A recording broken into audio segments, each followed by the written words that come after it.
Hello, dear listeners. This is not a typical episode. Some of our party were affected by Hurricane Helene, so we weren't able to edit the next episode in the main story. Everyone is fine now, but I wanted to offer you something to hold you over until the next episode releases on October 14th. This is a unique story that has a large impact on the events of the Neverthere. I hope you enjoy the story of Ianuul, and, if you can, consider donating to the North Carolina Disaster Relief Fund. Thank you.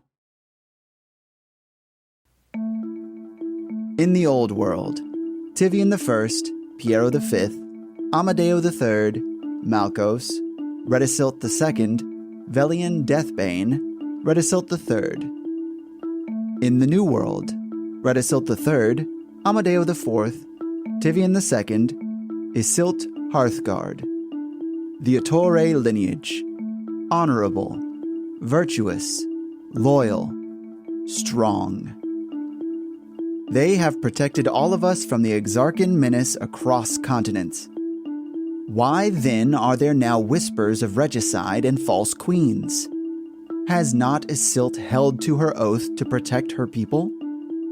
Are we not thriving in a prosperous land that we can call our own? Do we not garner respect from the other civilized nations of Lear? No. Isilt has lied, as did her father before her and his father before him.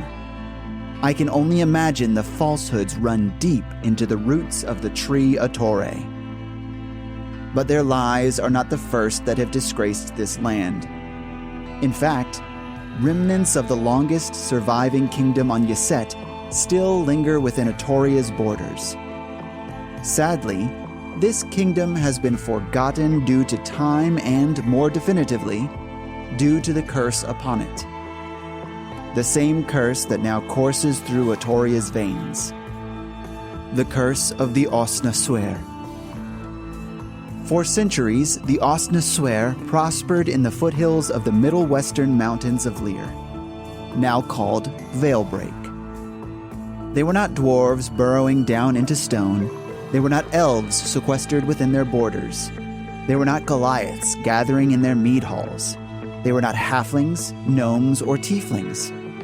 They were, however, quite similar to humans, and they were led by the radiant King Ianuul. Ianuul might be a name you recall. He has twice walked this plane. First forgotten, and second remade as an avatar of the One. He is praised now by the elves of Imaves, but his hubris was the primary cause of his kingdom's downfall, for Ianuul wished to conquer death. Beneath his great palace, Ianuul and his mages worked in secret. They labored for years until Ianuul grew old. His bones creaked and his mind wandered through memories. He was dying. And so he called out to Death. "Death, I beg thee, grant me an audience before I am no more," Ianuul pleaded. Death obliged. "Your time is near, Ianuul. I shall soon escort you into the sweet nothingness that awaits all mortal things. Why do you seek me now in your final hours?" "Are you really Death?" "I am they charged with the final task. When the last life across all universes is claimed by the endless nothing, my task will be complete, and I shall rest. Yea, I am the one called Death. But I am named Taish by my mothers." "Taish, then. I have sought to avoid you entirely.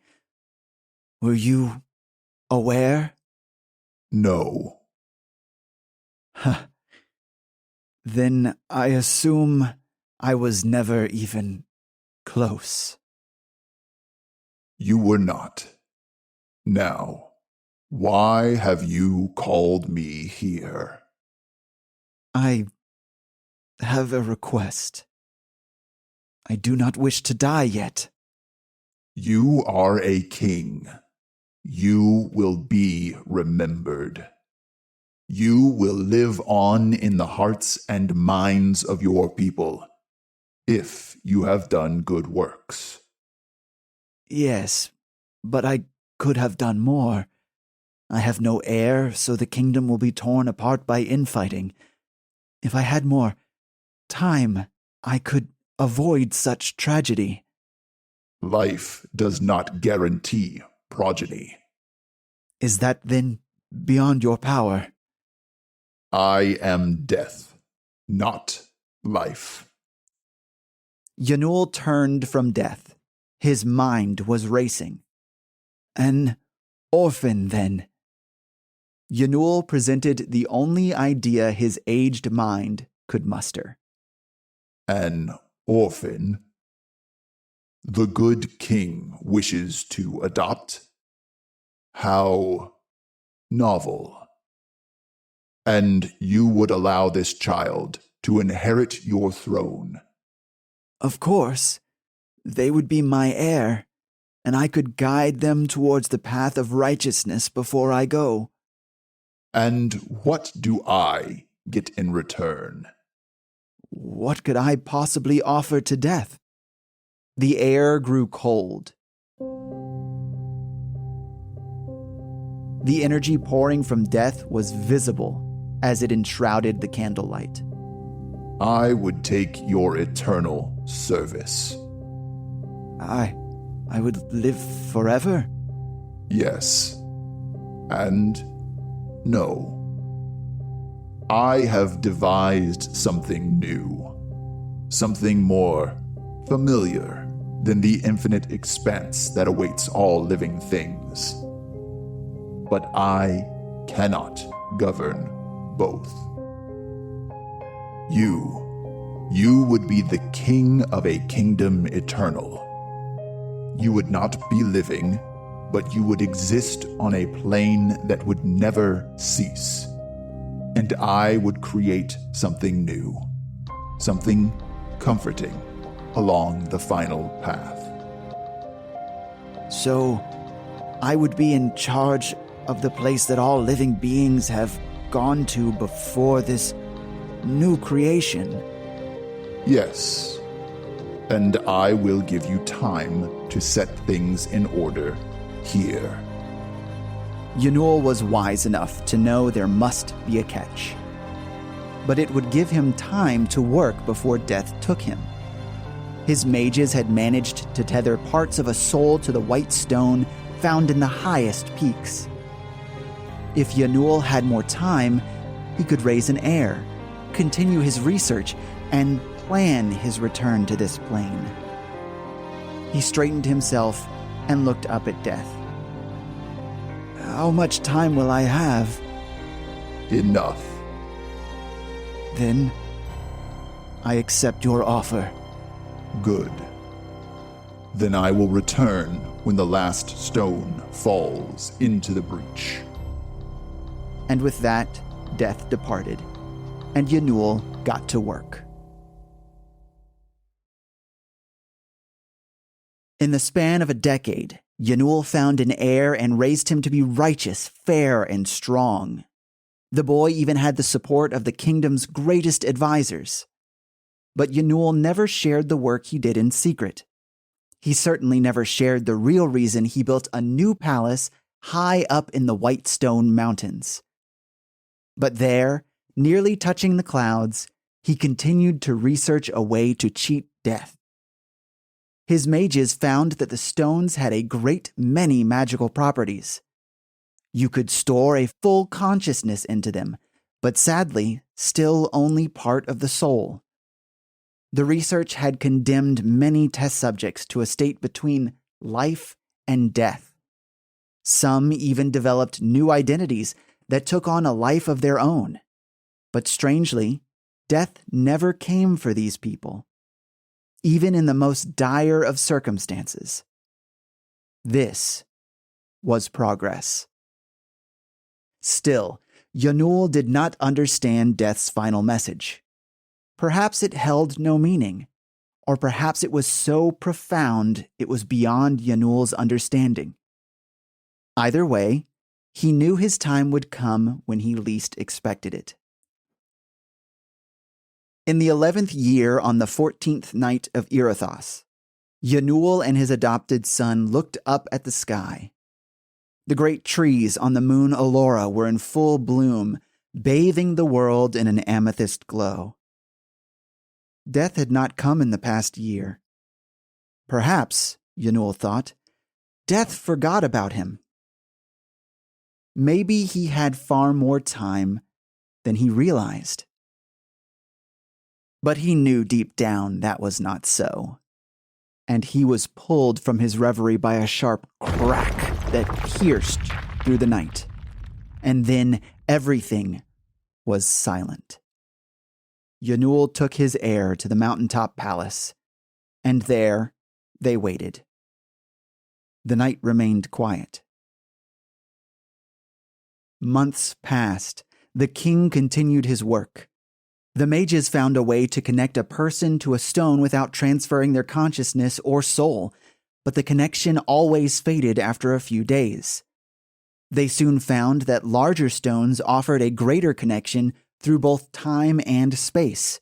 If a test subject traveled to one of the many other planes of existence, they could use this tether to pull themselves back in an instant.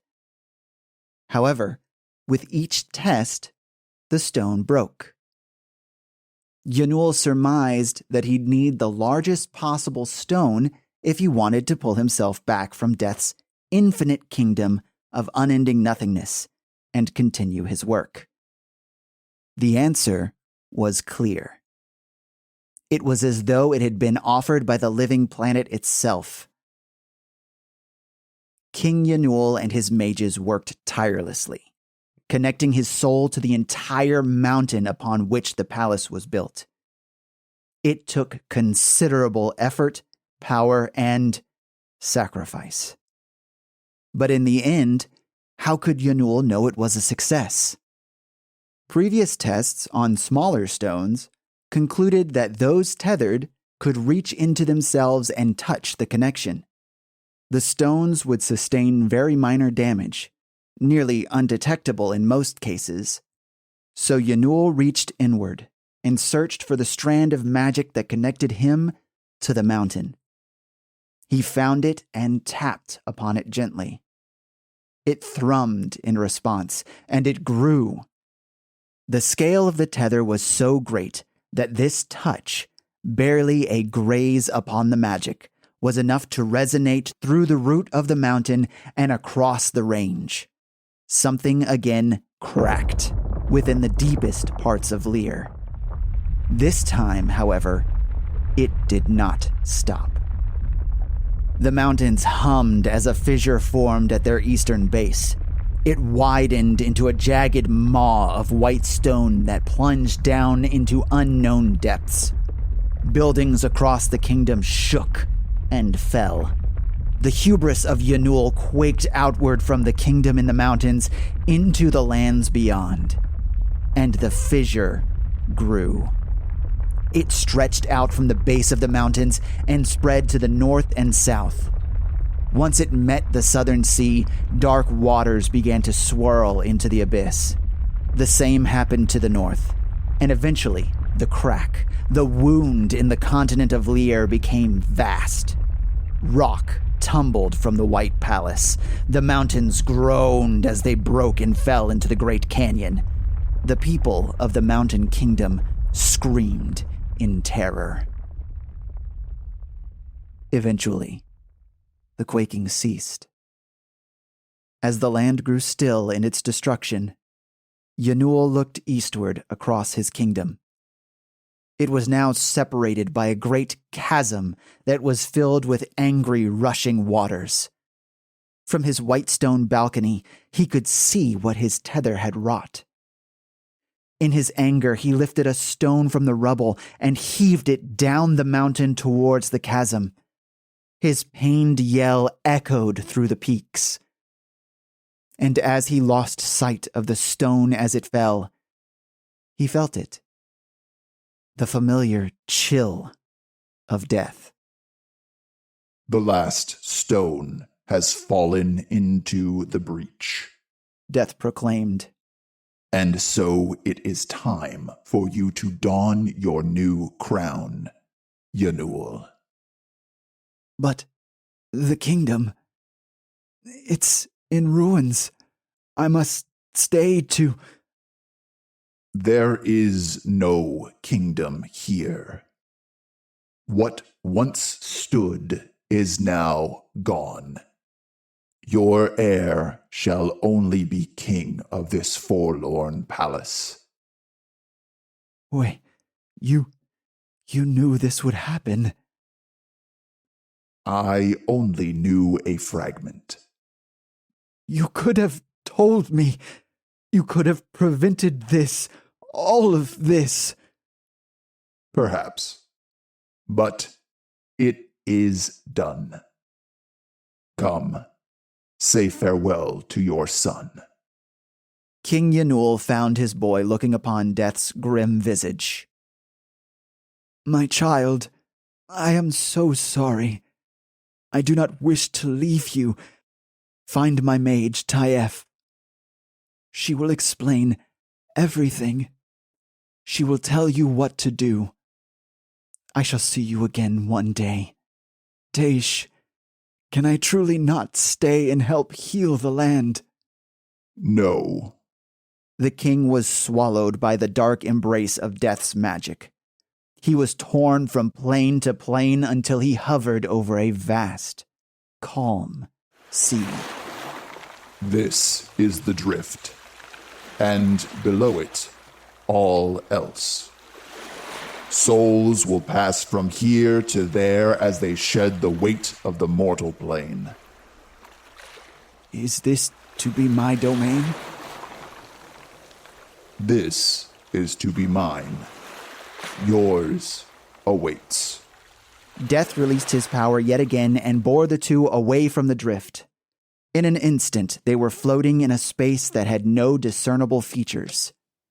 Ianuul thought his eyes needed a moment to adjust, but he then realized that there was nothing for them to adjust to. Here it was. Death had not lied. It was truly a kingdom of nothing, and he was its king.